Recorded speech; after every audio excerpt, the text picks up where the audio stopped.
기사친구의 한미정입니다. 정보통신 일반에서 정보 전송 방식에 관한 기출문제 풀이 시작하도록 하겠습니다. 예, 1번입니다. 에러를 검출한 후에 재전송하는 방식에 요구되는 사항으로 가장 적합하지 않은 것은? 이라는 문제입니다. 재전송이라는 말은 전송을 다시 한다라는 의미인데요. 자동 재전송 방식을 ARQ라고 하고요. A는 오토매틱, 그 다음에 R은 리피트, 그 다음에 퀘스트는 리퀘스트. 그래서 반복적으로 요구를 하는, 자동으로 반복 요구를 한다라는 이런 의미를 가지고 있는데요. 자, 어떤 거냐면은, 자, 송신 측이 있고 수신 측이 있습니다. 그러면 송신 측에서는 수신 측에 이렇게 정보를 보내게 되죠. 근데 이런 그 데이터를 보내면 수신 측에서 잘 받았다라는 의미로 ACK라는 제어 문자를 보낼 수가 있고, 그것이 잘 못 받았다면 NAK라는 것으로 이렇게 송신 측에다가 보낼 수가 있어요. 그러면 송신 측에서 ACK를 받았으면 아, 내가 잘 보냈구나 이렇게 판단하는 거고, NAK를 받았으면 아, 내가 잘못 보냈으니까 다시 한번 보내줘야 되는구나 이렇게 판단을 하는 겁니다. 자, 그래서 그런 방식을 자동 재전송 방식으로 생각하시면 되는데요. 자, 가부터 보겠습니다. 에러 검출 방식은 반드시 페리티 검사 코드를 이용한다. 틀렸죠. 페리티 검사만 하는 게 아니에요. 반드시라는 말만 들어가면 일단 냄새가 난다고 판단을 해보셔야 됩니다. 자, 페리티 검사도 있고요. 그 다음에 에러 검출을 하는 방식이 블록합 검사라고도 있어요. 블록합 검사라는 것도 있고, 그 다음에 순환 잉여 검사라는 것도 있고요. 그래서 여러 가지가 있고요. 그 다음에 우리 예전에 에러를 검출하고 난 뒤에 에러를 수정까지 하는 그런 코드가 있었어요. 검출도 하고 복구, 수정도 할 수 있는 그런 코드는 해밍 코드였죠. 그래서 해밍 코드 굉장히 중요하다고 말씀드렸습니다. 자, 페리티 코드만 이용해서 하는 게 아니고요. 다른 방법도 많다라는 거 말씀드립니다. 그래서 적합하지 않은 것은 가가 정답이 되겠네요. 역채널이 존재한다는 거는 가는 방법, 오는 거, 역방향, 그 말을 말합니다. 그 다음에 수신 블럭에 에러가 있으면은 인터럽트를 할 수 있어야 되는 거죠. 만약에 에러가 있으면 에러를 이제 처리를 해줘야 되잖아요. 그래서 그것을 인터럽트라는 표현을 이렇게 썼는데, 그 에러를 처리한다는 의미로 생각을 해주시면 되겠고요. 전송 중인 메시지를 가지고 있을 버퍼 기억 장치가 필요하다. 자, 이렇게 주고받는 재전송을 하는 이런 방식에서는 연속적으로 데이터를 이렇게 프레임을 이렇게 계속 주고받고 이런 식으로 하고 있기 때문에 중간에서 그런 전송의 흐름을 원활하게 하기 위해서 버퍼라는 임시 기억 공간이죠. 임시 기억 공간을 하나 더 가지고 메시지를 주고받을 수도 있습니다. 자, 그래서 정답은 가입니다. 자, 2번입니다. 가청 주파수의 범위는 얼마인가? 이런 문제가 나왔는데, 가청 주파수라고 하는 것은요, 인간의 청력으로 들을 수 있는 주파수를 말합니다. 그래서 인간이 들을 수 있는, 인간이 가능한 청력 범위를 묻는 문제인데요. 이거는 우리 정보통신 일반에서 전체적으로 이런 부분을 심각하게 다룬 적은 없지만 상식적으로 알아두셔야 되는 부분인 것 같아요. 그래서 20Hz부터 20kHz까지가 가청 주파수 범위다라는 거 알아두시고요. 2005년 1월에 한번 출제된 문제입니다. 자, 3번입니다. 마이크로파 통신과 관계없는 것은 어떤 것인가? 라는 문제입니다. 마이크로파라는 것이 이제 어떤 것인가? 자, 정답은 먼저 말씀드리면 나가 정답이고요. 라 이것을 마이크로파의 의미로 생각을 이제 거꾸로 공부를 해주셔야 되는 거죠. 자, 전자파를 이용하는 거예요. 전자파. 그래서 핸드폰도 전자파 나온다 뭐 이런 말 하잖아요. 그래서 무선 통신 방식입니다. 자, 그다음에 이동통신 마찬가지 이동통신이고요. 중계 거리를 고려한다. 우리 핸드폰에서도 우리 중계소 중간중간에 설치하잖아요. 기지국 같은 그런 의미. 자, 이런 것들은요. 마이크로파는 수십 킬로미터마다 중계기를 설치합니다. 중계소를 설치합니다. 그래서 예를 들면 외국에서 하는 운동 경기 같은 거 우리 보잖아요. 운동 경기, 그리고 컬러 TV 같은 TV 중계 이런 것들이 다 마이크로파라고 생각하시면 되겠습니다. 그 다음에 이번에 광이 있는데 이거는 광통신이죠. 광통신. 우리 케이블 통신 이렇게 쓰는 거. 광을 이용함으로 전송 속도가 빠르다라고 되어 있는데요. 자, 광통신이라는 것은 기존의 구리선보다는 전기통신과 비교해가지고 일단 전기적인 장애가 발생하지 않아요. 전기적 장애가 발생하지 않습니다. 발생하지 않고 용량도 크고요. 다음에 솔로의 무게가 가볍고요. 가볍고 부피가 적어요. 부피가 적다. 이런 장점을 가지고 있습니다. 광통신이요. 자, 그래서 마이크로파 통신과 관계없는 거는 광이라는 말이 들어간 나가 정답이 되겠죠? 자, 4번입니다. 변조 방식들에 대한 나열이다. 이 중 반송파로 사용하는 정연파에 진폭의 정보를 실어 나르는 변조 방식은 어떤 것인가? 자, FM이 나왔는데 FM은요, 주파수 변조예요. 주파수 변조. 자, FM, AM 이런 거 앞에서 배웠었는데 이거는 아날로그로 바꾸는 그런 변조 방식이었습니다. 그런데 이제 우리가 뒤에서 배운 중요하다라고 한 이 부분 있죠. PSK, FSK, ASK 이 세 부분은 디지털을 아날로그로 바꾸는 그런 변조 방식이었습니다. 그래서 PSK는요, 위상 편의 변조입니다. 편의 변조. 그 다음에 FSK는 주파수 편의 변조입니다. 그 다음에 ASK는 진폭 편의 변조입니다. 그래서 이 단어만 이렇게 나왔으니까 우리가 헷갈릴 수도 있죠. 그래서 하나씩 우리가 단어를 암기를 해줘야 되는 부분이네요. 그래서 이런 식으로 출제될 수도 있다는 거 알려드리고요. 자, 먼저 진폭. 하나의 신호가 이렇게 있다면 진폭이란 것은 이 제일 높은 지점부터 제일 낮은 지점까지 이 키를 진폭이라고 했습니다. 진폭. 이거를 진폭이라고 했습니다. 그래서 진폭을 변화시키는 거예요. 진폭을 변화시키는 거는 키 작은 놈이 있고 키 큰 놈이 있고 이런 식으로 신호를 변화시키는 거고요. 주파수는 빨리 가는 방법과 늦게 가는 방법과 이런 식으로 주파수, 개수에 대해서 이제 변이를 시킨 거고요. 위상 편의는 이렇게 갔다가 이 지점에서 꺾이는 거죠. 이렇게 꺾여서 요렇게 이 중간 지점을 통해서 이제 왼쪽과 오른쪽에 같게 되는 이런 부분이 위상편의 변조였습니다. 자, 그래서 4번의 정답은 진폭의 정보를 실어 보내는 변조 방식이기 때문에 정답은 ASK가 되겠습니다. 자, 5번입니다. 헤딩과 텍스트로 이루어진 정보 메시지가 3개의 블록으로 분할돼 가지고 전송이 된다라고 합니다. 그래서 이렇게 텍스트가 있다고 가정을 할게요. 텍스트가 있고 이것을 3개의 블록으로 나눴다 그랬죠? 이 하나가 블록입니다. 블록. 이 하나의 단위가 블록이 되는 거죠. 자, 그래서 이거 하나 먼저 가고 그 다음에 두 번째 이거 하나 보내고 세 번째 이거 하나 보내고 이런 식으로 보낸 겁니다. 자, 헤딩이라고 하는 거는 이 텍스트 앞에다가 어떤 이 텍스트 전체에 대한 정보, 전체에 대한 정보를 헤딩이라는 곳에서 가지고 있습니다. 그래서 이 헤딩을 같이 이제 보내게 되는 거죠.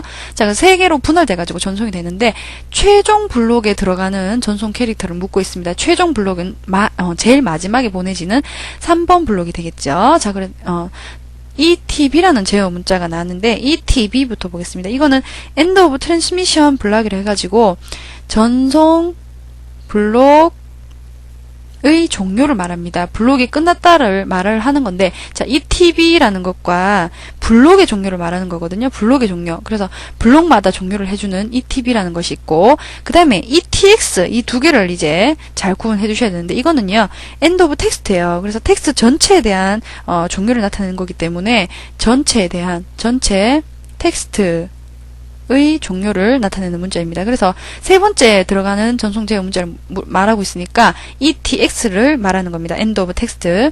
자, 그 다음에 STX 한번 볼까요? STX라는 것은 Start of Text를 말합니다. 그래서 ETX와 반대죠. 그래서 처음에 시작할 때, 텍스트 처음 할 때 STX를 보내게 되고요. 그 다음에 EOT라고 있습니다. EOT라고 하는 거는 End of Transmission이라고 해가지고 전송의 종료를 말합니다. 전송의 종료. 전송이 다 끝났다를 알려주는 제어 문자죠. 그래서 전송의 종료를 표시하고 데이터 링크를 초기화하는 문자입니다. 전송이 다 끝났다면 데이터 링크 이제 완전히 데이터 링크, 데이터가 오고 갈 수 있는 상태가 완전히 되었다. 다시 초기화를 시키는 거죠. 다시 또 전송을 시킬 수 있는 초기화 작업을 하는 건데, 자, EOT라는 것은 전송이 종료됐다라고만 알아두십시오. 자, 그래서 정답은, ETX가 되겠습니다. 자, 6번입니다. 데이터의 직렬 전송에 관한 설명으로 알맞는 것은, 자, 우리 초등학교 때 직렬 연결 배웠었죠. 이렇게 전구가 이렇게, 요렇게, 전구가 아니죠, 이게. 뭐죠? 전지죠, 전지. 전지를 요렇게 직렬로 연결한 거예요. 이렇게 해서 뭐, 이렇게 불 들어오고, 이렇게 우리 옛날에 연결했었는데, 직렬은요, 일렬로 줄 서는 거예요, 줄 서는 거. 그래서 직렬이라고 하는 말 자체가 시리얼 트랜스미션이라고 표현이 되어 있는데, 자, 일렬로 줄을 섰다. 그러면 10명이 있다면, 우리 반 10명이 있다면 10명이 이렇게 줄을 서서 통로에 이제 복도를 이렇게 가고 오고 이렇게 한다라고 생각하시면 됩니다. 자, 이렇게 해서 줄 서는 거에 대한 직렬에 대한 설명으로 맞는 것을 고르는 문제이네요. 자, 1번부터 보겠습니다.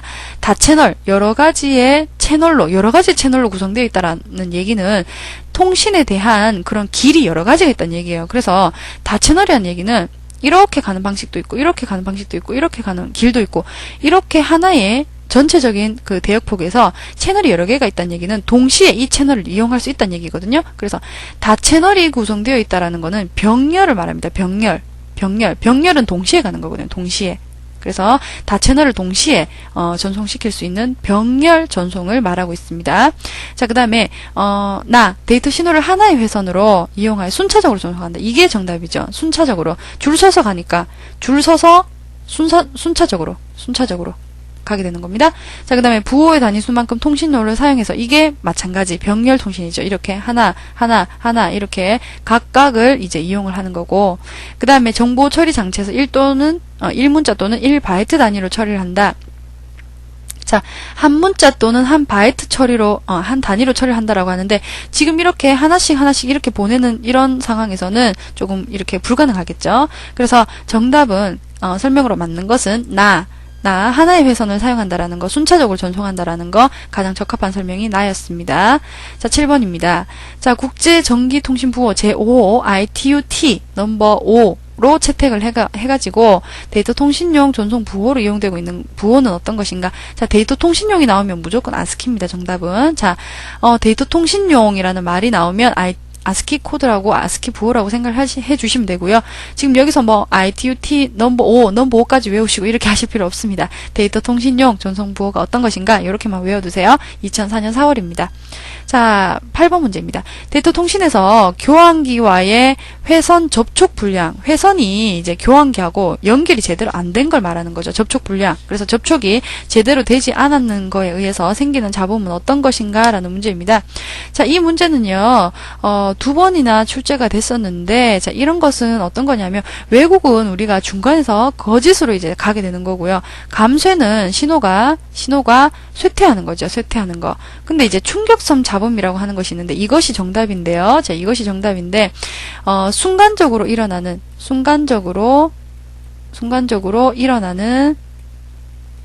높은 진폭의 잡음을 말합니다. 그래서 기계적인 충격 같은 거, 그 다음에 통신 시스템 자체의 결함, 이런 부분에서 충격성 잡음이 일어나는데, 자, 교환기 회선이 접촉이 불량됐다는 얘기는 시스템상에 어떤 에러가 발생했다는 얘기죠. 에러가 아니라 이런 어떤 문제가 발생했다는 얘기인데, 이런 접촉에 불량이 생기면 충격성 잡음이 생긴다는 얘기입니다. 자, 이건 알아두시고요. 정답은 충격성 잡음. 8번의 정답은 라였습니다. 자, 9번입니다. 자, 동기식 전송, 동기식이 나오는데, 동기식은 우리 동기, 친구, 이렇게 우리 생각을 하자고 했지요. 동기식이라고 하는 거는 마음이 통한다라는 얘기입니다. 마음이 통한다. 친구끼리 마음이 통한다라는 얘기죠. 그래서 주고 받는 이런 두 개의 시스템상에서 마음이 통하기 때문에 내가 준다. 너 받을 수 있느냐? 그래, 나 받을 수 있다. 나에게 줘. 이런 식으로 마음이 통하는 방식입니다. 그래서 특징이 아는 것을 고르는 문제인데요. 자, 동기를 하기 위해서는 STN이라는 캐릭터를 사용한다라고 하는데, 자, STN이라고 하는 것은요. 자, STN이라고 하는 것은 천천히 한번 적어볼게요. 밑에다가. 자, 데이터 단말 장치 간에 동기를 이제 약속하거나 동기를 마음을 이제 통하는 것을 유지시키는 기능을 하는 거죠. 이렇게 우리 하자, 우리 마음을 통하게 하자, 이런 의미의 syn을 사용을 하는 겁니다. 자, 그 다음에 데이터를 저장하기 위한 메모리가 필요하다. 자, 동기시금 이제 주고받는 이런 상황에서 내가 이거 보낼 테니까 너 받아라, 나 받을 준비되었다, 이런 식으로 주고받는 거기 때문에 그 메모리가 데이터를 일단 가지고 올 일단 메모리가 당연히 필요한 거죠. 데이터를 주고받기 위한 메모리가 필요한 겁니다. 잠시 동안. 그 다음에 고속도 전송에 주로 사용한다. 그렇죠. 마음이 통하고 있는 상황이기 때문에 얼마든지 많이 보내고 많이 받을 수 있는 거죠. 자, 그 다음에 전송 효율이 비동기식 전송보다 낮다, 이렇게 되어 있는데, 비동기식은 어떤 겁니까? 마음이 맞지 않기 때문에 비동기식이 아주 효율이 떨어지죠. 그리고 동기식은 효율이 비동기식보다는 높습니다. 그래서 정답은 9번의 라가 틀렸습니다. 자, 그 다음에 10번입니다. 아래와 같은 형태의 부호 전송 방식은 어떤 것인가? 자, 0은 지금 전압을 하고 있고요. 1은 양 전압을 지금 내고 있습니다. 보니까 이게 어떤 형태의 부호 전송 방식인가? 자, 보호라는 것은 신호의 모뎀 신호에 대한 그런 단위였죠. 신호의 그런 개수의 단위였습니다. 자, 그 다음에 디짓이라고 하는 거는 그 2비트짜리를 우리가 디짓 이렇게 불렀고요. 이거는 우리가 부호 전송 방식하고는 상관이 없는 얘기고, 다 아니면 라가 정답인데, 유니폴라 방법과 바이폴라 방법 두 가지가 있습니다. 유니폴라는 단극성입니다. 단극성. 그 다음에 바이폴라는 양극성이죠. 양극성. 그래서 단극성은 지금처럼 0은 음으로 1은 양으로 하는 방법이 단극성입니다. 단극성. 그 다음에 양극성은 어떤 거냐면 0은 0이고요. 1이면 음전화와 양전압을 교대로 왔다 갔다 하는 겁니다. 교대로. 그래서 교대로 왔다 갔다 하는 거 요거 알아두시고요. 그래서 양극성과 단극성에 대해서 설명을 해드렸습니다. 정답은 단극성. 정답은 단극성인데 이거 정답이 잘못됐네요. 자, 이거 오타입니다. 다가 정답입니다. 유니폴라 단극성이 정답입니다. 자, 양극성은 다시 말씀드리지만 음과 양을 교대로 왔다 갔다 하는 것이 1일 때 음과 양을 교대로 왔다 갔다 하는 것이 양극성입니다. 0은 0을 그대로 하는 거죠. 양극성은. 자, 11번입니다. 다음 그림은 어떤 변조 방법을 나타낸 것인가? 라는 문제인데요. 지금 보시면 지금 이렇게 꺾이는 부분이 있습니다. 요렇게 애기 엉덩이 같은 부분이 발생하는데요. 이 부분이 이제 위상 변조죠. 위상 변조. 자, 진폭 변조는 어떤 거였습니까? 진폭은 다시 말씀드리지만 제일 끝부분, 제일 위에 있는 부분과 제일 아래 부분에 대한 키를 우리가 진폭이라고 했습니다. 그래서 키를 조절하는 거죠. 이거는 키를 조절하는 거. 그 다음에 주파수는 많이 왔다가 하나씩 갔다가 이런 식으로 가는 것이 주파수 변조였죠. 키는 상관이 없죠. 자, 이런 식으로 진폭 변조, 주파수 변조, 위상 변조, 이 세 가지는 꼭 알아두셔야 됩니다. 중요합니다. 자, 2003년 10월에 출제가 되었네요. 자, 12번입니다. 데이터 전송에 있어서 페리티 비트를 첨부하는 목적은 무엇인가? 자, 이 송신에서 수신 쪽으로 우리가 데이터를 보내게 되는데요. 자, 0101이 있습니다. 이거를 우리가 보내는데 앞서서 페리티 비트를 하나 추가를 하는 거죠. 이게 페리티예요. 자, 페리티를 추가하는 이유는 오류를 검출하기 위해서 그렇거든요. 자, 어떤 식으로 오류 검출하는지 조금만 더 설명드릴게요. 자, 페리티 검사 방식은요, 짝수 방식이 있고 홀수 방식이 있어요. 만약에 짝수 방식을 내가 한다고 가정을 하겠습니다. 그러면 결과가 1의 수가 짝수가 되어야 되는 거예요. 짝수가.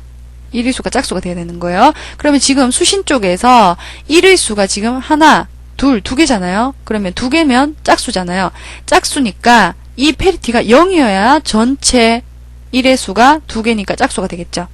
그래서 페리티가 0이 되는 겁니다. 이렇게 해서 수신을 해가지고 수신 쪽에서 짝수가 되어야지만 변화되지 않았다를 판단을 하는 겁니다. 그래서 짝수 측에서 1의 개수를 헤아려서 짝수가 되면 이거는 오케이, 잘 왔구나, 이렇게 판단을 하는 겁니다. 그래서 페리티가 0으로 이제 입력을 해서 보냈으니까 받는 쪽에서 0이 그대로 왔을 거죠. 받는 쪽에서 0이 그대로 왔는데, 만약에 짝수가 아니고 홀수가 왔다 이러면 이 안에 데이터 부분이 잘못됐다는 얘기죠. 0이 1로 하나 바뀌었으니까 홀수가 됐겠죠. 그런 식으로 판단을 하는 것이 페리티 검사 방법입니다. 그래서 오류를 검출하는 게 페리티 검사고요. 오류를 검출하고 수정까지 하는 거는 예, 해밍 코드입니다. 제 귀가 정말 가렵도록 계속해서 지금 반복을 하고 있는데 해밍 코드는 상당히 중요합니다. 자, 이렇게 해서 12번까지 모두 풀이를 끝냈고요. 여러분들 정보 전송 방식에 대해서 기출문제 풀이 모두 마치겠습니다. 수고하셨습니다.